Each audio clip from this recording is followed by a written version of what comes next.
இவரால பஸ்ல போறவங்களோட பிரச்சனை, ட்ரெயின்ல போறவங்க பிரச்சனை, ரேஷன் கடையில அரிசிக்கு வாங்குறவங்களோட பிரச்சனை, இதெல்லாம் இவருக்கு புரியாது, இவருக்கு சொன்னாலும் தெரியாது. இப்ப ராகுல் காந்தி அட்லீஸ்ட் அதை போய் அனுபவிக்கணும், அதை பார்க்கணும்னு சொல்லிட்டு போறாரு.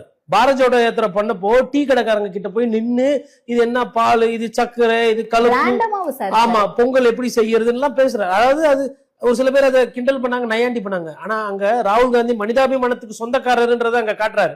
ஒவ்வொரு இடத்துலயும் வயதானவங்களா இருக்கட்டும், யாரா இருக்கட்டும், பல்வேறு தரப்பினர்கிட்ட பேசுறாரு. ஒரு லாரிக்காரர் கூட ஏறி லாரியில போறாரு, உட்காந்து சரிக்கு சமமா பேசுறாரு. செல்ல என்ன பிரச்சனை, லாரி ஓட்டுறது என்ன பிரச்சனை சொல்லு, எவ்வளவு ஜிஎஸ்டி போடுற, எவ்வளவு கட்டுறாங்க, சுங்கவரி எவ்வளவு வாங்குறாங்க, கப்பர் சிங் டாக்ஸ், இது ஜிஎஸ்டி, இப்படி எல்லாம் பேசுற ராகுல் காந்தி எங்க ஒப்பிடுக்கு நான் சொல்றேன். அவருக்கும் கூட்டம் வருது. விஜய் சாரை விட ராகுல் காந்திக்கு கூட்டம் அதிகம் வரும். ஏன்னா அரசியல் ரீதியா வர கூட்டம். ஆனா அவருக்கு தெரியுது எந்த விதமான. ஏங்க நான் என்ன கேட்கிறேன், இந்த நாட்டுல இந்த தமிழகத்துக்கு ராகுல் காந்தியால பிரச்சனை இல்லாம வந்துட்டு போக முடியுது, ரைட்டா?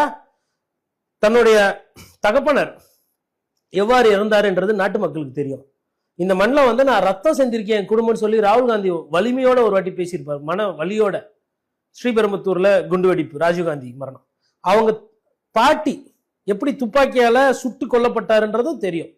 அந்த ராகுல் காந்தி செக்யூரிட்டி எல்லாம் கம்மி பண்ணுங்க, ஒன்றும் பிரச்சனை இல்லை, நான் பார்க்கிறேன், நான் வரேன் அப்படின்றாங்க.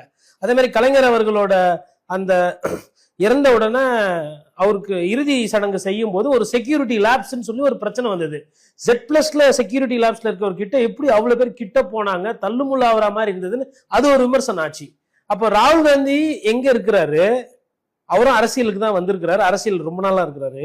நீங்களும் அரசியலுக்கு தான் வரீங்க. நீங்களும், ஏன்னா நான் உங்களை சாதாரண ஆளோட ஒப்பிடல, இந்த நாட்டினுடைய முக்கியமான ஒரு பெரிய தலைவரோடவே உங்களை ஒப்பிடுறேன். இதெல்லாம் கண் எதிரில் பாக்குறீங்களே, போன் பண்ணி பேசினாரு, துக்கம் விசாரிங்க. அப்ப அந்த ராகுல் காந்தி கிட்ட அவர்கிட்ட, சார் எப்படி சார் சாமானியனா இருக்கிறது, மக்கள் கிட்ட எப்படி பழகிறது, எப்படி அரசியல் அவங்க கிட்ட இருந்து தெரிஞ்சுக்கிறது, அந்த எண்ணம் எதுவுமே இல்லையா? பவுன்சர்ஸை வச்சுக்கிறீங்க, செக்யூரிட்டி வச்சுக்கிறீங்க, சினிமா பிஆர்ஓ 4 பேரை வச்சுக்கிட்டு அப்படியே பில்டப் கொடுத்து அப்படியே எடுத்துன்னு போயிடுறது தேர்தல் வரல. இதுதான் அவங்க திட்டம்.